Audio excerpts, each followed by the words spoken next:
Boa tarde, boa noite a todos. Meu nome é Pedro Francis, sou secretário-geral da Abracrim DF e a gente está fazendo essa live com os representantes da Abracrim DF, da cidade de Taguatinga e de Águas Claras, o doutor Emanuel e a doutora Débora, e também tem a presença da doutora Carla, que é a representante de eventos da... Qual é a sua subseção, doutora? Riacho Fundo 1, Riacho Fundo 2 e Recanto das Emas. Estão sendo muito bem representados aqui nesse ato. Aqui. Tem o pessoal do Gama, também tem o pessoal do Valparaíso, também tem... vamos ver, doutor Márcio, o senhor é de onde? Ceilândia, presidente da Comissão das Prerrogativas aqui da Ceilândia. Ótimo. Eu vou passar a palavra, então, para o Emanuel, e ele vai dar início dos trabalhos, tá bom? Eu vou deixar os demais no mudo, para não atrapalhar, tá bom? Qualquer coisa, se precisarem, vocês mandam uma mensagem aqui no chat que eu respondo. Boa noite a todos. Inicialmente, eu gostaria de cumprimentar aqui a doutora Débora, que recebeu esse convite com muita alegria, gostei muito, né, de poder, é uma honra estar aqui com você, doutora Débora. A doutora Carla também, que prontamente recebeu o convite aí para participar da nossa live aqui da Abracrim e contar um pouco, né, dessa trajetória aí. A doutora Carla ela é uma referência aí na área aí da advocacia criminal, tem 32 júris, não é isso? Isso mesmo, agradeço. Exatamente. Então, para nós aí é uma felicidade, né, receber esse convite. Gostaria de cumprimentar aí a professora Isabela de Amar, que também é uma referência, uma honra estar aqui com você, participando desse mesmo espaço, né, mesmo que virtual, mas é uma honra. E em breve a gente vai voltar aí para as atividades presenciais, se Deus quiser, né, com todos os cuidados e tudo. Doutor Márcio, uma honra estar aqui com você, doutor. Doutor Joaquim, boa noite. Seja bem-vindo à nossa live. E vamos dar início aos trabalhos, né? Então, essa temática, né, das prerrogativas, a meu ver, eu olho com muita atenção, com muito carinho, porque é muito importante, principalmente para a advocacia criminal. Eu acho que é o carro-chefe da OAB, que a OAB tem que cuidar com muito carinho da advocacia criminal através das prerrogativas, que diariamente são violadas, né? Todos nós, eu acredito que já passamos por algum momento na nossa carreira que foram violadas as nossas prerrogativas, né? Seja na delegacia, que o delegado não libera no momento adequado, de uma forma séria, né, ali a informação do nosso cliente, seja perante uma autoridade que não respeita o nosso trabalho, chá de cadeira, que já, isso aí é comum, né, faz parte da advocacia criminal, essa resistência, essa fortaleza, e é isso, gente. Então, respeitando aí o nosso estatuto, né, no artigo 7.008º, eu vou passar a palavra aí para as meninas, aí depois a gente volta aqui, vamos fazer um bate-papo aí, tá ok? Vou passar para a doutora Débora, e aí depois a gente, quem quiser falar, ficar à vontade aí para falar, fica à vontade. Isso aqui é um espaço democrático e todos podem participar, tá ok? Com a palavra aí, a doutora Débora. Boa noite a todos e a todas. Obrigada, Emanuel, pelo convite à live. É sempre bom, né, estar falando sobre advocacia criminal. Quem não me conhece, meu nome é Débora Dutra, eu sou advogada criminalista, sou membro da Abracrim, sou representante da Abracrim Águas Claras, Estou como presidente da Comissão de Ciências Criminais na subseção de Taguatinga e sou uma advogada que atuo bastante na área, né? Atuo somente na área criminal, não atuo em nenhuma outra. Então, já tem algumas coisas, assim, algumas bagagens que dá para a gente conversar aqui, bem legal. Eu vou passar a palavra também para a doutora Carla se apresentar e a gente entra no tema. Obrigada, doutora Débora. Muito obrigada por esse convite, né? Queria agradecer, doutor Emanuel, por esse convite também, por ser... É uma honra poder falar, né? Eu estou aqui agora me destravando, ainda não tenho a desenvoltura de doutora Débora, doutor Emanuel também, que já está aí, mas eu agradeço muitíssimo.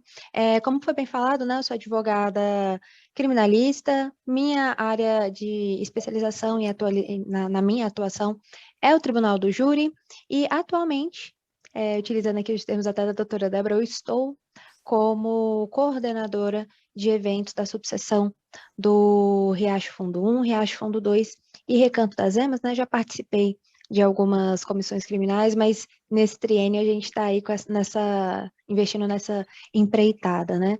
Mas, novamente, quero agradecer aqui o convite, é uma honra poder participar, e vamos lá para esse bate-papo. E aí, Manuel, como você quer fazer? Gente, eu gostaria de cumprimentar aqui o doutor Tiago, que entrou aqui por último. Seja bem-vindo. Bem, eu queria primeiramente saber, na trajetória de vocês aí, meninas, em especial, a gente está no mês da mulher também, então eu acho que é interessante também vocês falar um pouco da história de vocês durante essa trajetória aí na advocacia. Se teve algum momento aí que vocês sentiram que vocês passaram por esse dissabor de ter as prerrogativas desrespeitadas, ou se teve alguma situação que vocês gostariam de relatar aí, de compartilhar com a gente aí, conosco. Quer começar, Carla? Quer que eu comece? Então, vamos lá, pessoal.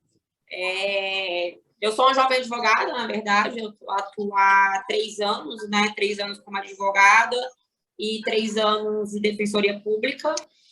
Então, 6 anos aí nessa caminhada.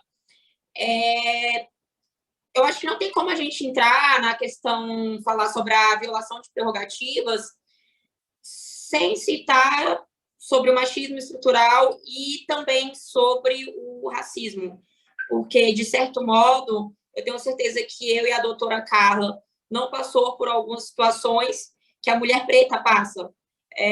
Eu vejo inúmeras vezes isso no dia a dia, né, por colegas, então eu acho que seria irracional da minha parte também não citar essa questão dentro do próprio núcleo feminino.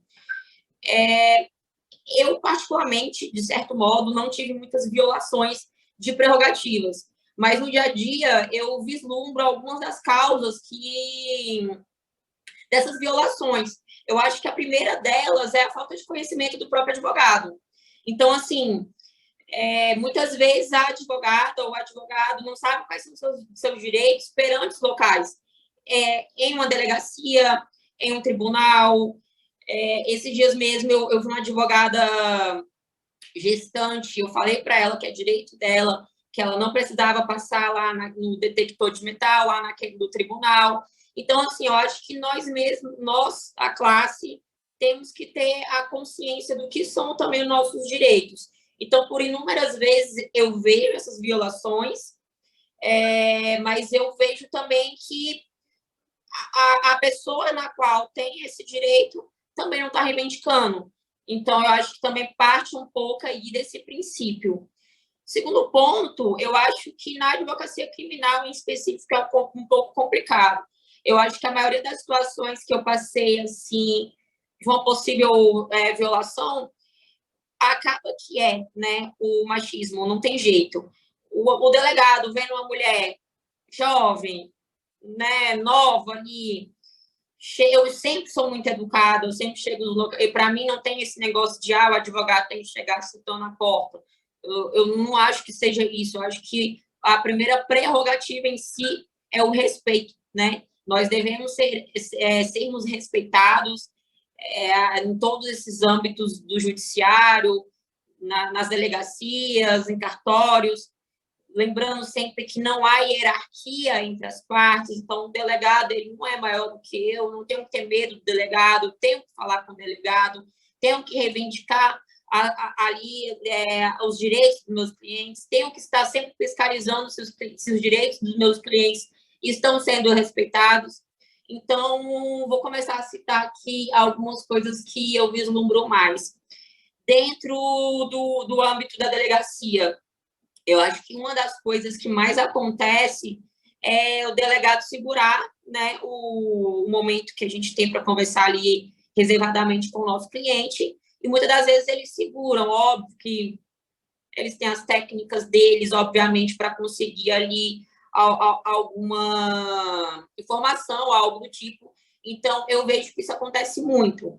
Eles tentam segurar, e aí acaba que se o advogado não se impõe, pode ser que lese, de certa forma, o cliente, e o advogado e a advogada tem que lembrar que não está lesando só o cliente. A partir do momento que esse tipo de fato ocorre, está lesando as suas prerrogativas. Então, diversas vezes a gente pensa, o direito do meu cliente, mas não lembra que está violando o seu direito como advogado, o seu direito como advogado. Então, também tem que estar lembrando sobre isso. Uma outra coisa que eu vislumbro bastante em relação às prerrogativas é o acesso aos inquéritos, né? Todos aqui são criminalistas, sabem como que é a dificuldade aqui em Brasília, em outros estados são piores ainda. Em São Paulo demorou horrores para ter acesso a um inquérito. Então, assim, eu acho que das prerrogativas, eu acho que essa sempre é uma das mais violadas, visto que demora bastante, a gente demora muito para ter acesso, você tem que ficar em cima, tem que ligar, então é uma delegacia ou outra. Mesmo agora tem os inquéritos eletrônicos, a gente tem essa dificuldade com os sigilosos. As varas, elas também demoram muito para dar esse acesso para a gente. Uma outra situação que eu acho interessante de falar, deixa eu ver aqui, claro que no âmbito de audiência, né? Já aconteceu comigo uma vez, mas eu já vi inúmeras vezes acontecendo com advogados, mas com advogadas, pelo fato da mulher ter uma voz menor, né, nas audiências, visto que a grande maioria das vezes é juiz, promotor, réu, aí tá a advogada. Então, assim, dificilmente, eu acho que eu tive 2 ou 3 audiências que era uma juíza, uma promotora, e eu e meu cliente ou a cliente. Eu acho que isso dá para contar nos dedos. Então, geralmente, nós somos a parte feminina da audiência. Então, de certo modo, dependendo ali da forma como o promotor, né, visualiza o âmbito judiciário, a forma como o juiz também visualiza esse âmbito judiciário, eles tendem a nos cortar, eles tendem ainda mais juiz, a caçoar, de certa forma, das teses ou das perguntas que a gente solta ali numa audiência. Isso acontece, e promotor também, mas às vezes um juiz ou outro mais punitivista, eles também têm essa mania. E não aconteceu comigo, mas ontem mesmo eu vi uma colega passando por isso, ela ser desrespeitada pela tese que ela estava adotando na audiência. Então, assim, isso é uma prerrogativa, nós temos a liberdade de atuar da forma como queremos.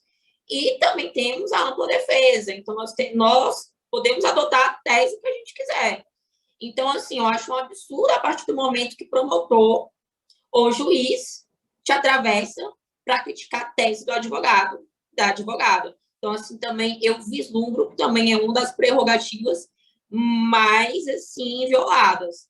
Porque, né, alguns são de forma respeitosa ali, mas de outros também, os doutores, as doutoras aqui sabem, eles às vezes vêm, sim, de forma mais debochada, né, assim, vamos dizer. numa audiência, que é um local formal, é um procedimento sério, são direitos sérios que ali estão sendo discutidos, é a liberdade de uma pessoa, né? Então, da mesma forma, é só mais uma audiência ali para eles, então é aquilo. Também é uma outra situação que eu vislumbro assim, bastante.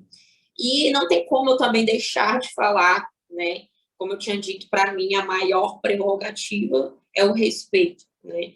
Respeito, nós devemos aos nossos pares, devemos às autoridades, aos nossos clientes, mas eles também devem esse respeito a nós. Então, de certa forma, eu já vou entrar ali no âmbito feminino, né? Que provavelmente os advogados não passam por isso, mas, infelizmente, o assédio realmente ele é grande.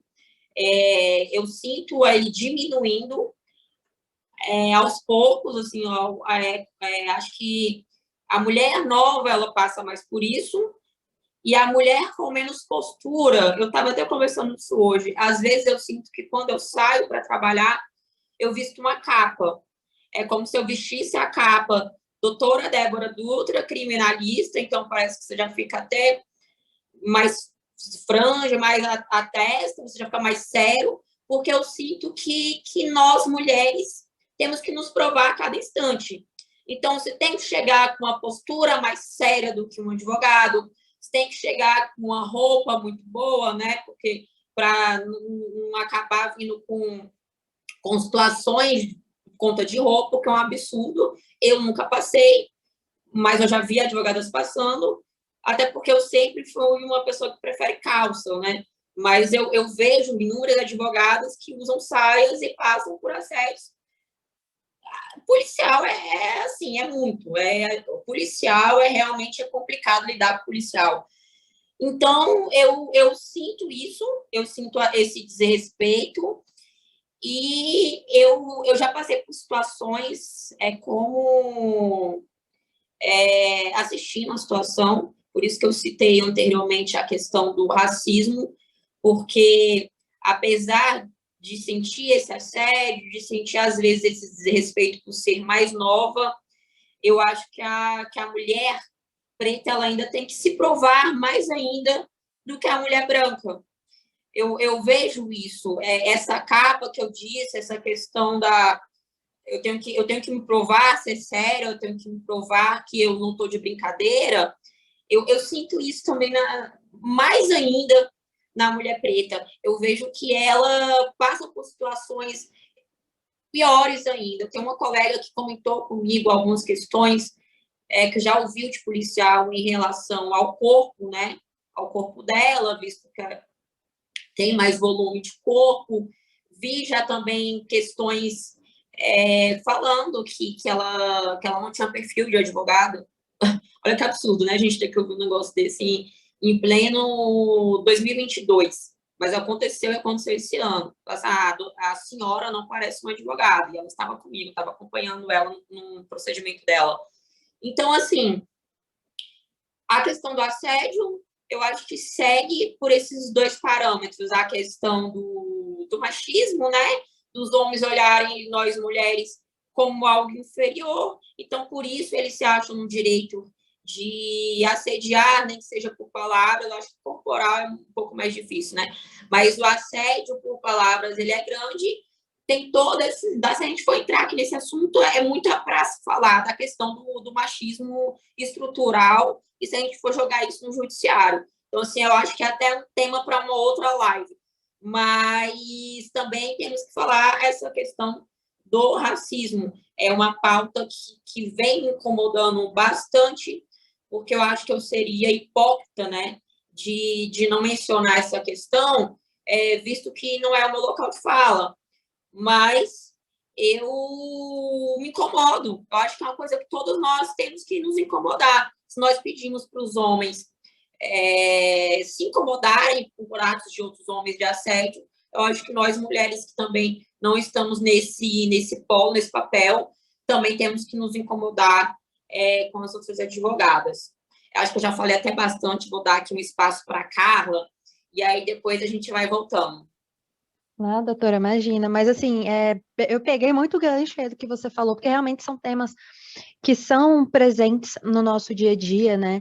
Você falou de um local aí, do fato de que a gente se sente realmente, efetivamente assediada, você falou das palavras, mas é muito engraçado perceber assim, eu costumo dizer, e aí aqui um adendo novamente para tratar dessa questão do da advocacia em geral, eu falo o seguinte, gente, a advocacia, ela já é machista por si só, já é uma profissão tradicionalmente masculina, masculinizada.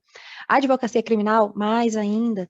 Então, não raro, também os ambientes que a gente frequenta, eles são muito masculinizados, né? Então, a gente acaba indo, dentro da atuação criminal, indo muito ao presídio. Gente, a minha última visita presencial ao presídio, teve uma situação que não importa o quanto a gente seja preparado, o quanto a gente discuta, sempre vai ter algo para deixar um pouco desconfortável. Então, você está passando por aquele grupo de homens que todo mundo olha e fica encarando e solta aquele comentáriozinho, aquele burburinho, é uma coisa que gera, eu falo por mim, não sei se as colegas vão se identificar também, mas gera até aquela ansiedade, assim, você fica sem saber o que fazer, porque se você, aí, qual que é o problema? Se você reage, se você, às vezes, tem aquela postura mais grosseira, até para se defender, as pessoas criticam, né? Então, a gente fica sempre naquela saia justa, ser muito simpática e aí falar que tá dando mole,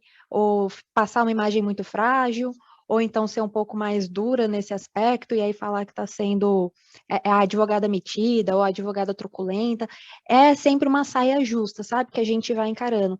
Então, as prerrogativas, elas são importantes para nos auxiliar realmente nesse aspecto, né? Porque pode gerar, sim, algum tipo de indisposição, quando a gente vai em algum local, novamente, mais masculinizado, até uma delegacia, já aconteceu de eu ter que ser chamada, me chamaram, né? Eu fui solicitar umas ocorrências de um cliente, inclusive esse é um ponto que tem me incomodado muito recentemente, eu quero saber se o pessoal está passando pela mesma situação, que você vai solicitar ocorrência em delegacia, eles estão criando uma verdadeira dificuldade para poder providenciar esse tipo de informação. Agora, você vai em uma delegacia, eles te dão as ocorrências, você vai em outra delegacia, aí fala que tem que peticionar para a corregedoria, você vai em outra delegacia, tem que solicitar por e-mail, uma série de coisas.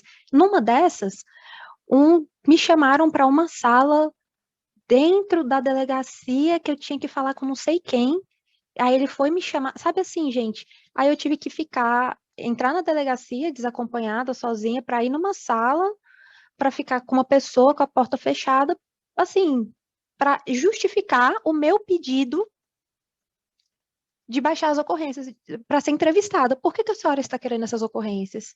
Né? Qual é o objetivo? Ah, a gente não fornece. Eu, assim, sabe, é a atuação básica do advogado criminalista, quando a gente está trabalhando com questões em atuação preventiva, baixar a ocorrência e, de repente, eu ter que ser entrevistada, ser colocada nessa situação de ter que me justificar numa sala reservada com um homem, assim, óbvio que a gente toma os cuidados da gente, né, de sempre estar noticiando e tudo mais, mas são situações que acabam constrangendo, que tem a ver, obviamente, eu estou falando aqui da atuação criminal como um todo, mas trazendo também um pouco do aspecto relacionado ao meu gênero, né, porque implicou, né, teve lá seus efeitos ali no momento, então é algo que acaba pegando bastante para a gente aí. E a doutora Débora estava falando da questão das audiências. Ultimamente a gente tem tido até alguns desconfortos com o MP, né? Já aconteceu, o MP, obviamente, é naturalmente nosso adversário aí, mas de interferir na condução dos trabalhos, né? Uma das coisas que eu reparo, assim, só buscando aqui um outro ponto, é que, como foi falado, a minha atuação principal ela é no júri. No júri a gente tem a plenitude de defesa. E aí o que acontece é que a gente tem uma liberdade ali para o interrogatório, para poder falar mesmo da tese defensiva. É um rito que ele acaba nos garantindo uma certa liberdade, não vou negar, em comparação com o rito ordinário. Eu sinto muito essa diferença. Quando eu vou para o júri, eu posso começar uma pergunta aqui, eu começo a interrogar, e eu posso trabalhar isso de uma forma totalmente ampla, com as devidas interrupções que possam ocorrer, mas, em geral, me é garantido essa possibilidade de ampliar muito o meu leque. Quando eu vou para uma audiência ordinária, gente, eu sinto que a gente fica totalmente tolhido.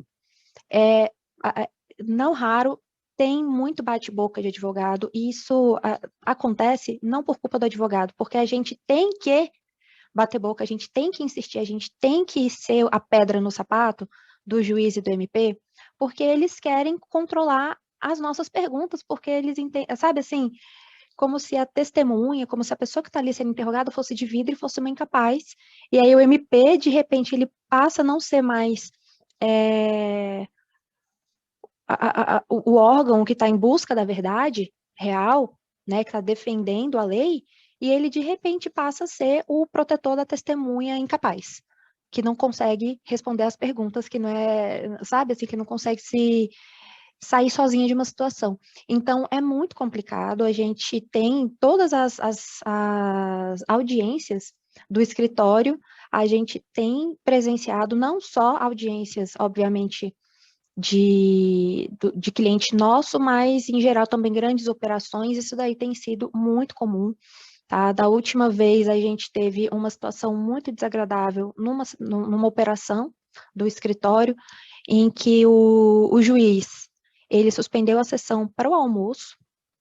Lembrando, tá? A audiência começou 8 da manhã, salvo engano, teve um atraso aí do magistrado, a audiência demorou bastante, começou 30, 40 minutos depois do horário.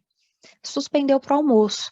No retorno, uma das advogadas, ela se atrasou cerca de, acho que 10 minutos, estava tendo algum problema.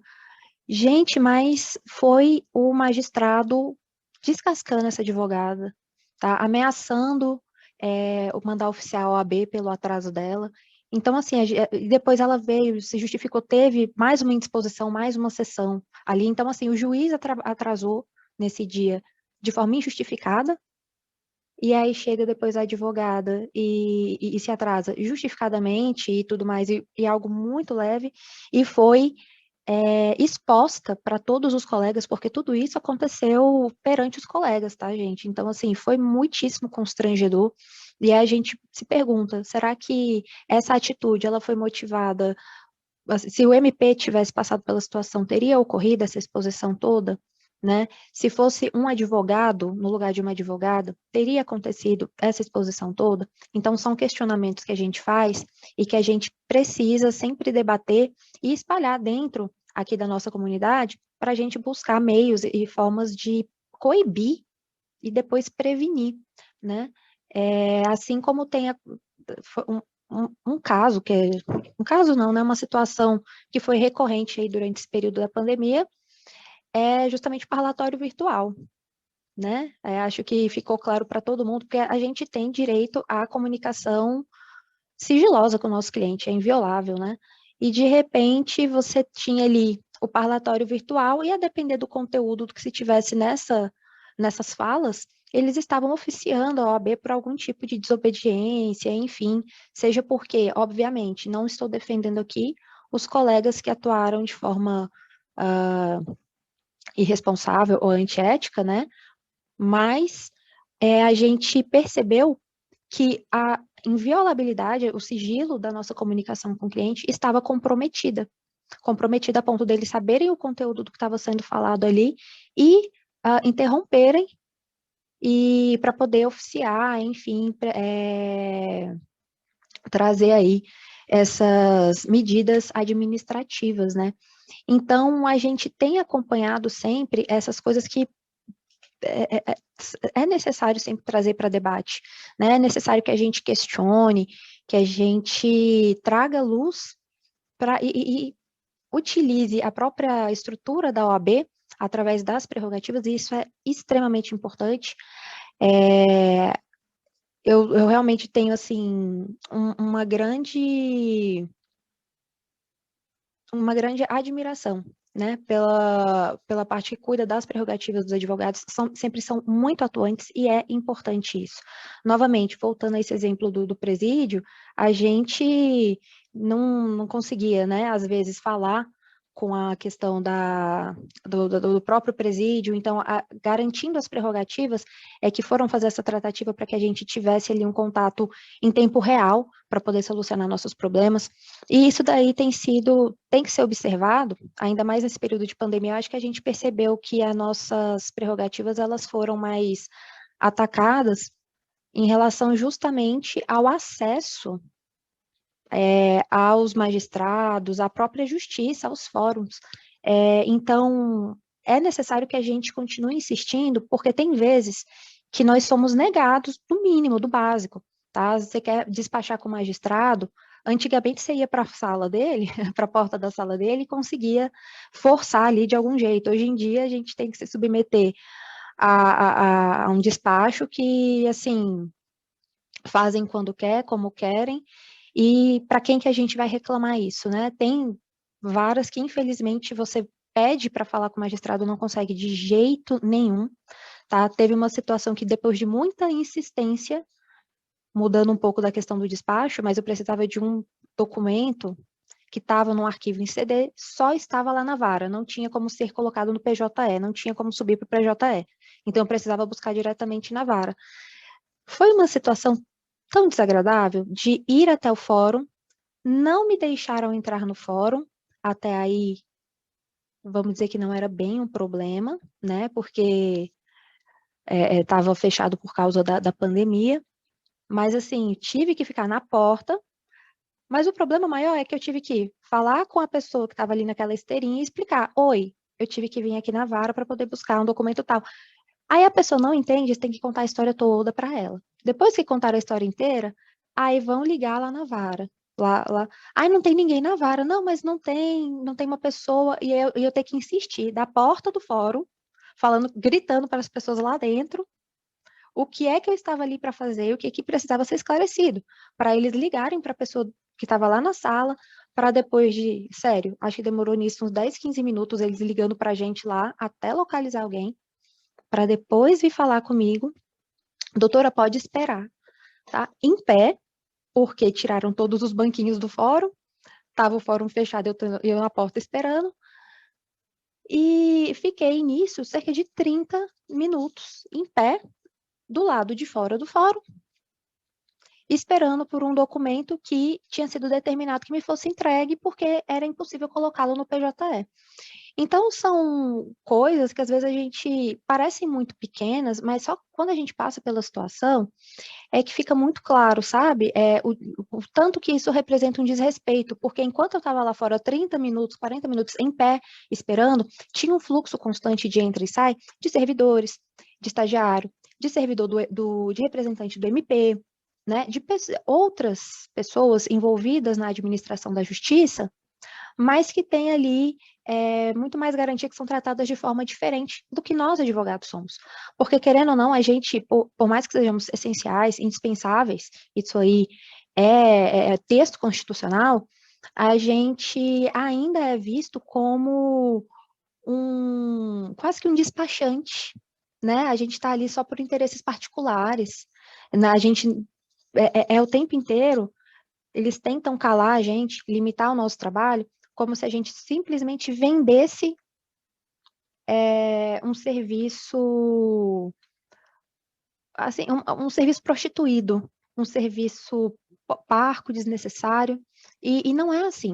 A gente, muitas vezes, na maioria das vezes, eu vou dizer que pela questão criminal, a gente combate injustiças, a gente ajuda a trazer luz para situações que não estão tão claras, a gente traz elementos, quem atua na advocacia criminal, quem milita mesmo, a gente sabe, a gente produz provas, às vezes a dar com pau, a gente cansa, a gente corre atrás, entendeu? A gente se desdobra para poder fazer a coisa da melhor forma possível, e ainda assim é tratado sempre como um mercante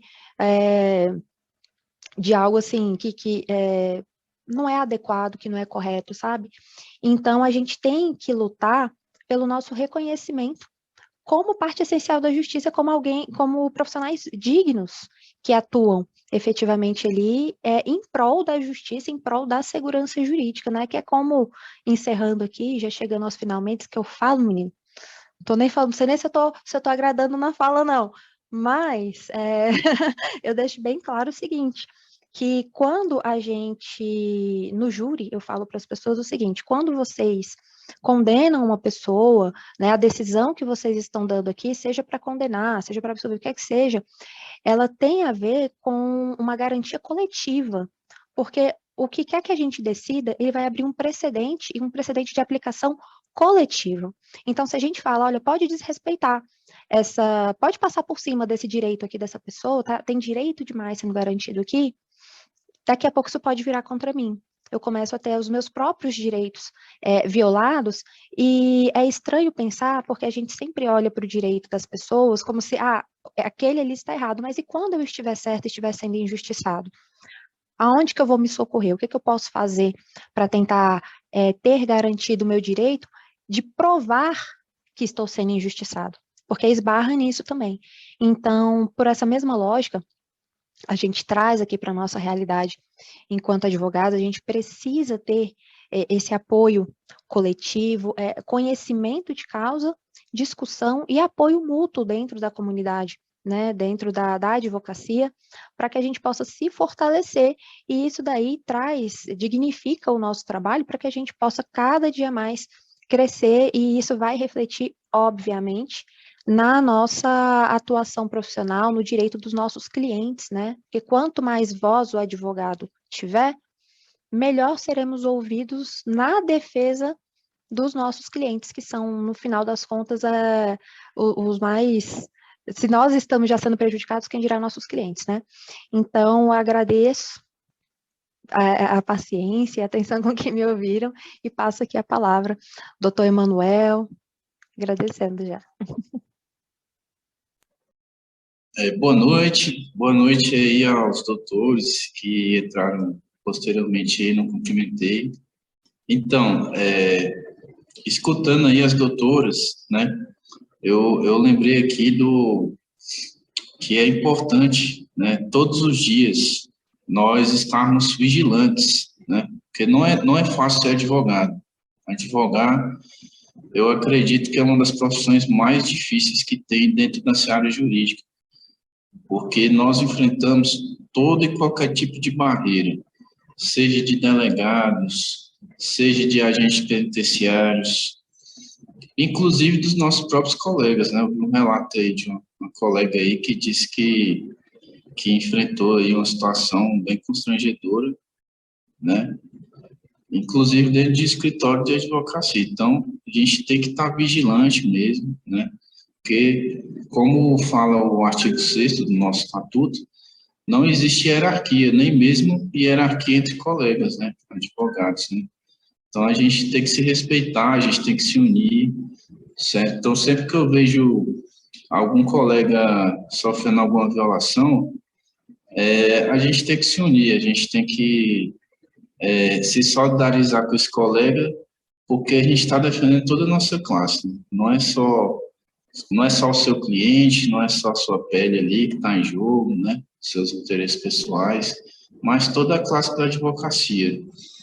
Então, assim, os advogados mais jovens, né, eles sentem muito na pele isso, essa questão, assim, do ego, da vaidade do Ministério Público, da magistratura, que está ali presidindo, né, mas o juiz, ele preside, né, então ele não é mais do que o advogado, o promotor também não é mais que o advogado, nós estamos na mesma hierarquia, então deve ter uma conscientização da advocacia, da jovem advocacia, e saber os seus direitos, né? Porque muitos advogados, eles se colocam numa situação de inferioridade perante as autoridades e não corresponde à realidade, né? A gente tem o nosso estatuto para nos defender, tem atuação forte aí das prerrogativas aqui, da OAB-DF.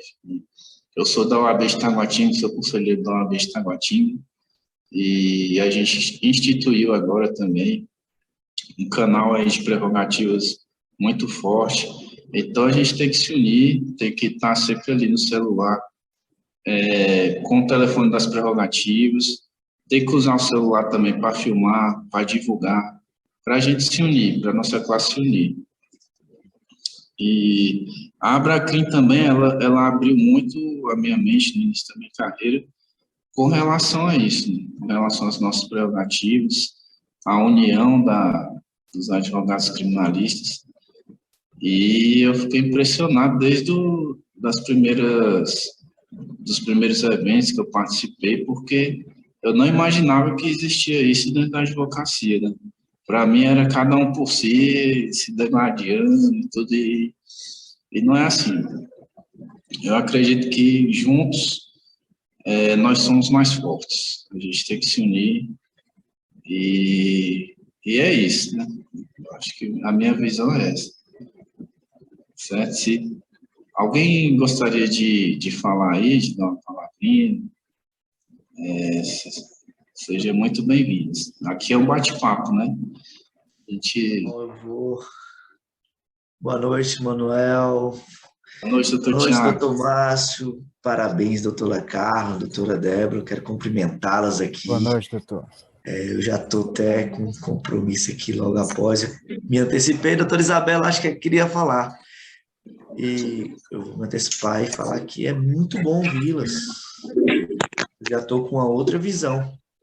Isso acontece, imagino eu, que iniciei há 12 anos atrás, senti as mesmas dificuldades e as nobres colegas hoje enfrentando. Enfrentar o Estado nunca é fácil.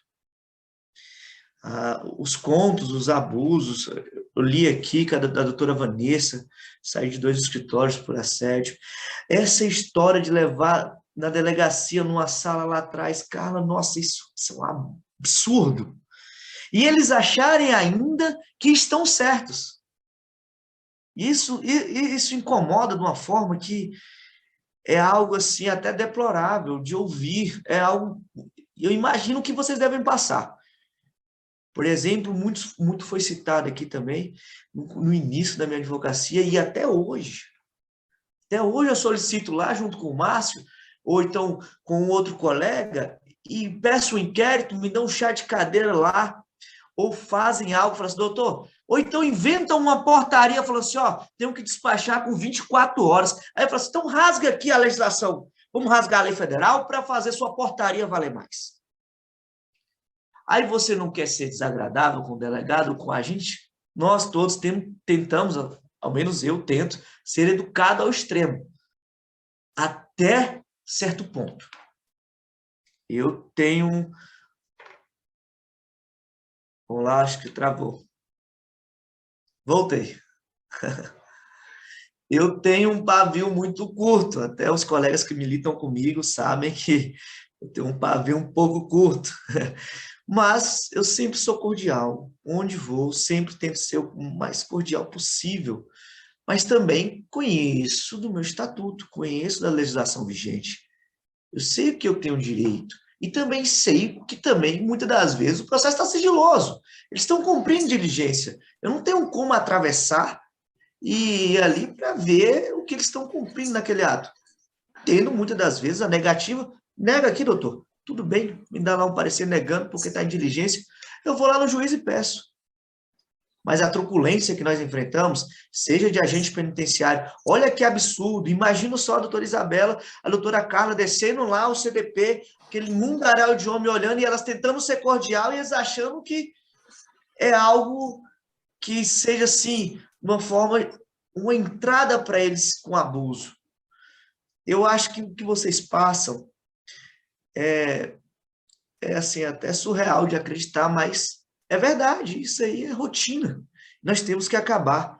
Eu vou usar as palavras do doutor Emanuel, porque um caso muito conhecido aqui, na cidade da Ceilândia, vários advogados criminalistas. Eu fui um dos primeiros a chegar, o Alisson ligou no meu telefone, eu estive lá no fórum na hora que o promotor pediu a prisão dele.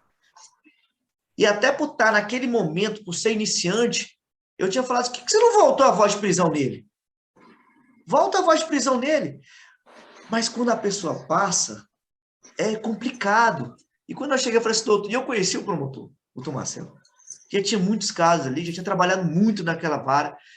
E eu vi que ele também estava muito nervoso. Eu liguei literalmente para uns 15 advogados. Eu acho que o doutor Márcio estava lá. E foi instantâneo. Em 20, 30 minutos, nós éramos 15, 20 advogados na porta da delegacia. Existe uma foto na subseção da Ceilândia. Sabe quantos que acompanharam o interrogatório dele? Uns 15, 20. Tivemos acesso. O doutor Gutenberg, que era o delegado lá, recebeu super bem a gente. Tinha os promotores de justiça. Mas, assim, quando nós se posicionamos, chamamos colegas, a advocacia criminal ela não é solo. Ela nunca será solo. Nunca será. Eu vejo aí com inúmeros precedentes no STJ, no Supremo, vários advogados de gabarito, Paulo Botino conseguindo, Auri conseguindo. Por que eu não vou conseguir? Chegar próximo a eles, adquirir a experiência de 20 anos, nós não vamos conseguir somente estudando. Nós temos que estar ali perto. Tem um advogado mais velho, eu sempre fui assim. Eu sempre quis estar perto de alguém que tinha mais experiência. Eu acho que a advocacia criminal, ela tem que ser inclusiva, sim. As palavras da doutora Carla, da doutora Débora, estão de parabéns. Assim, se eu tivesse a visão em 2009, eu acho que eu teria uma outra bagagem, mas eu demorei muito a aprender. E hoje, com 12 anos, hoje eu sou conselheiro da OABDF e converso com vários amigos, vários colegas. E hoje eu vi a reportagem do nosso amigo José. E eu ousei falar assim, eu quero saber um advogado criminalista de circunscrição aqui, que não foi interceptado pela Corpatri. Eu fui em 2013. Eu falei, doutor José, para eles isso é padrão, só que tem que acabar. A lei de abuso de autoridade está para isso, não tem investir, não tem disso mínimo. O advogado não pode ser criminalizado. Então, eu agradeço essa parte aqui, estou falando já demais, advogado criminalista também fala muito. Quero agradecer imensamente, Manuel, por permitir falar. Obrigado, doutora Débora, doutora Carla, excepcionais. Eu adorei ouvi-las, saber da realidade de vocês. Acho, assim, que nós temos que lutar, sim, pela nossa classe. O que vocês estão expondo, eu vou levar os meus colegas. O dia que eu estiver no conselho, eu vou relatar. Eu falei assim, olha, eu ouvi de 2 jovens advogadas na Abacrim, isso, porque nós temos que levar todos. Todos têm que ter esse conhecimento. Então, doutor Pedro França, que é o nosso secretário-geral, eu vou levar aos 4 cantos dessa palestra, vou divulgar. Eu acho que o doutor, eu presenciei, eu acho que foi o doutor David também estava aí, ele esteve presente na sessão de Ceilândia, lá no dia do processo do Ares. Quero agradecer imensamente aí a todos e parabéns. Ótima iniciativa. Manuel, fantástico. Tema muito bacana. A todos aí, parabéns. Um abraço, eu vou ter que me ausentar, infelizmente, mas foi muito prazeroso estar com vocês essa noite. Parabéns a todos pela palestra. Muito obrigado, doutor Tiago, e ótimo evento aí. Muito obrigado pelas palavras e sempre muito agregador. Sim, muito obrigado.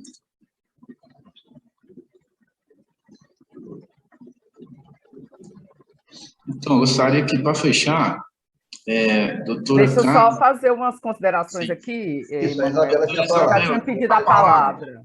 Só a palavra, doutora Isabela. Bem, gente, eu vim participar dessa live já com uma intenção de fazer um campo, porque semana passada eu, o Sérgio e a Raíssa, nós nos reunimos justamente com a intenção, inclusive vocês vão receber daqui uns dias um questionário para responder justamente sobre a questão das violações de prerrogativa. Então, Tiago, já te adiantando que depois que nós escolhermos os dados, né, com os nossos associados, nós vamos sim até a OAB, né, até as prerrogativas lá com o Newton, nós vamos sentar e conversar, né, e realmente resolver, ver o que a gente pode melhorar com relação a esses ataques diários, né, que nós sofremos com relação às nossas prerrogativas. Então, eu já fiz aqui várias anotações só na fala da Débora e da Carla, coisas que para mim já não eram novidade. Por quê? Porque em 2019 eu relatei a pesquisa aqui da Abracrim, justamente sobre a questão da advocacia. Então, eu já identifiquei novamente aqui o quê? Né? Ataque à questão de gênero, ataque né, à questão da raça, né, o machismo, a misoginia, o racismo, né, sofrido pelas advogadas, né, o que foi relatado aí pela Débora e pela Carla, os ataques às prerrogativas e, como eu vi, as coisas se repetiram, né, que são os maiores desafios, né, pela advocacia, a questão do assédio, né, os problemas no exercício da advocacia, que são justamente os problemas que a gente enfrenta com relação à polícia, a polícia penitenciária, a magistratura e o Ministério Público, ou seja, nada de novo. E agora a gente tem uma agravante, que é a questão do virtual, né? Tudo que eu anotei aqui, os acessos, né, aos inquéritos eletrônicos, as questões que têm acontecido nas audiências virtuais e uma outra coisa, os parlatórios virtuais. Então, foi ótimo eu estar aqui hoje. Eu já fiz mais ou menos um apanhado do que a gente pode, já posso, com que as informações que eu obtive aqui, levar isso para as comissões de prerrogativas, certo? Agora sim, gente, é uma luta constante, né? A advocacia criminal, ela é marginalizada, porque as pessoas confundem, acham que nós somos cúmplices dos nossos clientes. Elas não entendem que nós estamos ali defendendo o direito de defesa, a liberdade e os direitos e as garantias fundamentais que estão na Constituição. Não, elas não entendem, até bater na porta delas, o oficial de justiça, com um mandato, né, de prisão ou coisa do tipo, ou uma investigação, quando ela está sendo auditiva. Aí sim, ela passa a entender que ela, né, aí ninguém é bandido, aí não, eu não sou bandido. Aí, quando ela precisa de um advogado criminalista, aí ela passa a ter uma outra visão. Quando as prerrogativas são violadas, a sociedade é violada, porque o advogado, ele é a voz da justiça. A gente fala através, né? Nós somos a voz do cliente, nós somos convocados a falar pelo cliente. Então, quando a prerrogativa do advogado é violada, toda a sociedade sofre. Certo? Então, assim, foi muito bom eu ter colhido tudo. E nós, mulheres, que estamos na advocacia criminal, nós somos triplamente, né? Nós sofremos, além do, né, já da própria marginalização da advocacia criminal, nós ainda temos o problema da misoginia, do machismo, do racismo para a mulher preta, certo? Entre outras coisas. Então, assim, é uma luta constante e nós temos realmente que nos unir. Não, é igual o Tiago falou, não dá para ser uma advocacia solitária. Não. A advocacia criminal não dá para ser uma advocacia solitária, porque realmente nós precisamos estar unidos, né? A gente tem que evitar ao máximo de falar mal dos nossos pares, de criticar os nossos pares, seja na tese deles, seja da forma que for, entendeu? Nós, muito pelo contrário, assim a gente não fortalece a nossa advocacia. Eu acho que, claro, toda crítica, que seja uma crítica construtiva, é bem-vinda, porém, eu acho que a gente tem que evitar ao máximo determinadas críticas, determinadas coisas que eu tenho visto, né? E esse estrelismo, muitas vezes, e essa vaidade, realmente acaba por prejudicar a nossa advocacia. É claro que tem vários nichos dentro da advocacia criminal, tem os nichos que a gente não vai alcançar. Mas, assim, eu acho que todo mundo tem que se respeitar, porque cada um vai se encontrar dentro da advocacia criminal, certo? E o júri é o pai das ofensas às prerrogativas, né? É o pai, inclusive, da violação, da misoginia, né? Do machismo, né? Eu lembro de um júri que eu fiz com a Ingrid em 2019. Então, era o promotor, o juiz e o assistente de acusação, inclusive, que foi o doutor Pedro Calmon, que morreu um dia desses. Então, foi um show de misoginia, um show de machismo. Então, além da defesa do cliente, que eu e Ingrid estávamos fazendo, que era um processo já extremamente complicado, né? Nós tivemos que nos defender do machismo, da misoginia, né? Do promotor, do juiz e do assistente de acusação, certo? Porque sempre as doutoras são mais novas, deve haver essas meninas, né? Essas garotas, né? E ó, que eu já estou com um pouco mais de chão aí do que vocês, mas ainda ouço essas piadas, ainda ouço esses deboches, né? Igual anotei aqui, é o deboche pela tese, né? Que a gente defende, é o deboche pela pergunta que a gente faz, e realmente não tem como, gente, nós sermos respeitados se não nos unirmos. Então, é isso. Mas foi ótimo estar aqui hoje, viu, Emanuel? Muito obrigada mesmo por esse tema, que você já adiantou um trabalho que eu ia ter que fazer. Mas vocês vão receber sim, tá, gente? Os questionários vai ser uma coisa bem simples, que a gente só vai fazer esse levantamento e depois a gente vai diretamente conversar com a Comissão de Prerrogativas exatamente sobre esses pontos que a gente conversou aqui hoje. Muito obrigada e boa noite aí para todos e todas. Vou só pedir um adendo para dar um outro tema para a doutora. Criminal é tudo urgente, né?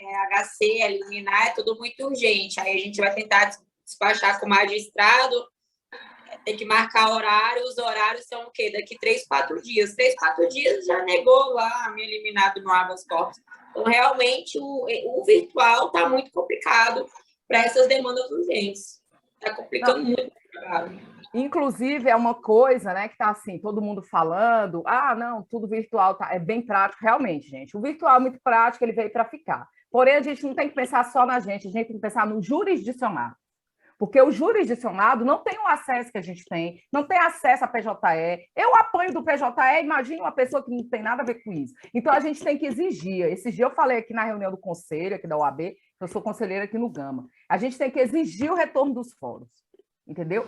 E a opção tem que ser nossa. Não, doutor, hoje eu não posso fazer audiência física, eu quero audiência virtual, porque eu estou cheia de processos. Não tem que ser a opção do judiciário, porque o jurisdicionado quer o retorno do fórum, o jurisdicionado quer ir ao fórum, ele tem direito, porque eles são funcionários nossos, não é o contrário. O judiciário presta serviço para o público, eles são servidores públicos. Então, a gente tem que exigir o retorno dos fóruns. Inclusive, isso eu vou depois também, a gente está articulando aqui no Gama, como é que a gente vai fazer para fazer tipo um movimento conjunto exigindo o retorno dos fóruns.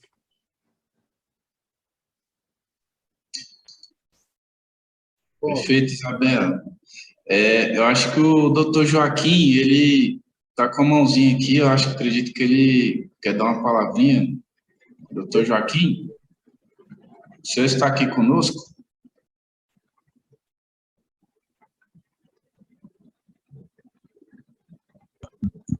Boa noite, estão me escutando? Sim, perfeitamente. Perfeitamente. Pois bem, eu sou novato na advocacia, estou só há 4 anos e estou ingressando agora na esfera criminal, mas abuso de autoridade por parte dos juízes abrange toda a esfera da advocacia, né? Seja criminal, civil, família, tributária. Há até um dito popular, né?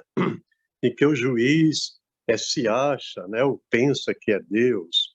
Outros, ironicamente, dizem que eles têm certeza que é Deus, né?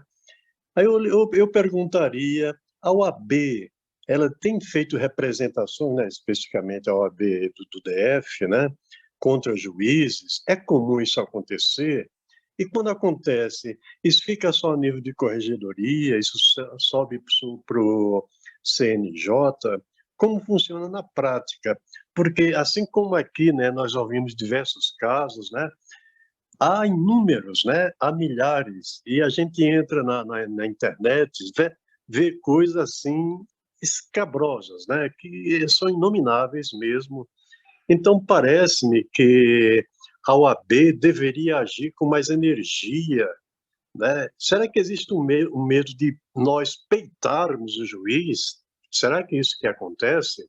É claro que pode haver retaliação, né, do magistrado, Mas essa retaliação dele também deve ser combatida por nós e assim sucessivamente, até chegar a um nível, a uma instância em que o juiz aprenda a respeitar o advogado e, por consequência, né, os nossos clientes, de uma forma, eu diria, até humana, até ética e até educada.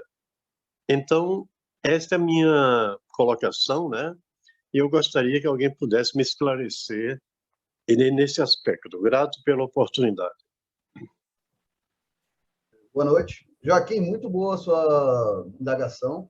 De fato, a OAB pode sim atuar, tanto como pedido de desagravo público, como pode também entrar com ações contra a autoridade judiciária ou policial. Inclusive, esse caso, se eu não me engano, esse caso que foi relatado pelo Tiago lá em Ceilândia, a OAB ingressou com uma ação judicial contra o promotor e ele fez um acordo de não persecução criminal. Então, isso foi uma questão inédita para a gente. E isso repercutiu no Brasil inteiro. Então, assim, a gente tem que se unir para enfrentar esses abusos. Eu lembro um caso que teve, se não me engano, em 2019, 2020, eu não me recordo a data precisa, mas um conselheiro da OAB, que é nosso associado da Abracrim, foi preso na delegacia quando estava atendendo um cliente. Teve uma discussão com o delegado e acabou tido a voz de prisão em seu desfavor. Nisso, ele pegou o celular e começou a mandar no grupo do WhatsApp: pessoal, estou preso na delegacia, no exercício da profissão, venham me ajudar. A gente se uniu, fomos mais de 100 advogados na DPE, que é a delegacia especializada aqui de Brasília, isso com vários membros da Abracrim, vários membros da OAB, conselheiros, inclusive a vice-presidente da OAB na época, a doutora Daniela Teixeira, que é nossa associada da Abracrim, também esteve presente. Ela foi barrada para entrar na delegacia, porque os policiais falaram que estava muito cheio de advogados lá dentro. E aí ela falou: eu sou vice-presidente, vocês estão me barrando. Rapidamente, eles liberaram acesso para ela e mais 30 advogados estavam acompanhando. A gente tem até uma foto histórica que a gente tirou na foto da delegacia. Na época, não pediram para não divulgar, porque era envolvido o conselheiro. Enfim, não teve a grande divulgação da foto. Mas esse ato em si foi muito importante. Eu lembro que foi no dia do jogo do Flamengo, aqui em Brasília.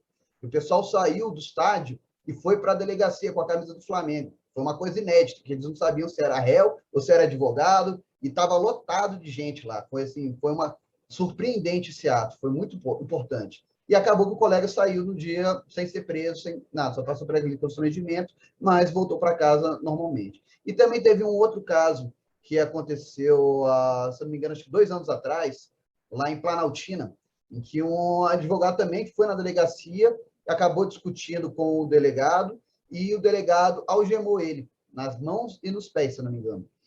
E também teve uma repercussão enorme, teve os colegas da subseção que foram para o local, conseguiram liberar o colega e a OAB fez um desagravo público. Só que ela não fez só um mero desagravo público. Ela convocou toda a advocacia para a Planaltina, para a porta da delegacia, para a gente fazer um ato para reclamar sobre as violações de prerrogativa, sobre o abuso de autoridade. Eu lembro que foi na pandemia, no início da pandemia, e teve mais de 300 advogados. E a Abracrim foi um dos protagonizadores desse evento. A gente participou, inclusive, o nosso presidente, o Fernando Parente, que esteve aqui mais cedo, ele teve que se ausentar, ele subiu no trio elétrico e veio falar também sobre os nossos direitos. O Délio também é um associado, o Délio, o atual presidente da OAB, também é associado da Abracrim, então ele levanta muito a nossa bandeira de defesa das prerrogativas e de contra o abuso de autoridade. E eu acho importante a gente sempre destacar que houve uma violação, registre e comunique. A gente não pode deixar essas coisas passarem batidas, porque hoje acontece comigo, amanhã é com a doutora Isabela, depois é com o doutor Emanuel, depois é com a doutora Débora e depois é com você. Então, se a gente não se unir, a gente vai ficar sofrendo isso inúmeras vezes. Então, é importante o papel da associação, é importante o papel da advocacia, é importante o coleguismo entre os advogados. A gente não pode passar por cima achar que o problema é do outro e a gente não tem nada a ver com isso, porque o problema é da advocacia. E com isso, eu encerro e passo a palavra para o doutor Emanuel. Pois é, meus amigos, inclusive, só puxando esse gancho aí do doutor Pedro, esse aí foi um dos maiores desagravos que já teve na história da OAB-DF e da OAB no Brasil inteiro. Nunca se teve notícia de ter tantos advogados unidos em prol de um colega só, né? E foi um fato gravíssimo, né? Ele foi até mesmo para uma pessoa comum, né? Não que a pessoa comum seja mais ou menos do que um advogado, mas ele foi algemado pelas mãos e pelos pés, simplesmente por estar advogando, por estar exercendo seu munus, por estar defendendo seu cliente. Então, toda a classe se uniu. Então, a nossa classe, pelo menos aqui no Distrito Federal, né, que é onde eu atuo, que eu conheço, nos outros estados eu não tenho muito conhecimento, né, apesar de ter algumas causas e tudo mais. Mas aqui a gente é bem unido. Se você der o grito, aparece muita gente e a advocacia é nossa, a OAB é nossa, né? Não é assim, a advocacia tem que fazer alguma coisa. Nós que temos que fazer alguma coisa, temos que nos unir. É a união que vai fazer a força, certo? Mas eu entendo o senhor, o doutor Joaquim, a gente tem que se unir, né? Tem que se unir, não tem jeito, não tem outra forma. Se a gente vê um colega passando por uma situação, a gente tem que se solidarizar, temos que nos unir, temos que perguntar se está tudo bem, porque tem muitos delegados que colocam o distintivo ali no pescoço e a arma na cintura e pronto, é Deus, ele é a lei e ninguém está acima da lei, não existe isso, né? A lei nós fazemos parte também, nós temos que vigiar, sempre estar vigiando, certo? Então, gente, alguém aí quer fazer mais algum questionamento, quer acrescentar mais alguma coisa? Gostaria de agradecer aí as palavras do Dr. Joaquim e desde já me coloco à disposição aí se você tiver alguma violação de prerrogativas, para a gente passar aí para o pessoal das prerrogativas, que inclusive funciona 24 horas também, aqui no DF, ok? Agradeço. Só para fazer mais um adendo, eu sou o presidente da Comissão de Percepção de Crimes de Abuso de Autoridade aqui no DF, e a gente tem uma comissão nacional também da Abracrim. Então, havendo alguma reclamação, conversa com a gente trabalha em conjunto com a OAB, a gente não é submissa à OAB, a gente trabalha em conjunto. Lógico, havendo alguma coisa, a gente vai provocar a OAB também, a gente vai atuar em conjunto, até porque é uma questão do nosso associado, uma questão da advocacia criminal. E a gente tem representação no Brasil inteiro. Então, havendo algum problema, pode comunicar que eu repasso para a autoridade, para o membro que é competente da localidade. E quem quiser participar, também fica o convite para participar, tanto dessa comissão, como das demais comissões que existem na Abracrim. Assim, o trabalho de todos que engrandece o nosso dia a dia, né? A nossa experiência e a realidade que a gente vive hoje é cada um tijolo por vez que a gente vai montando, né?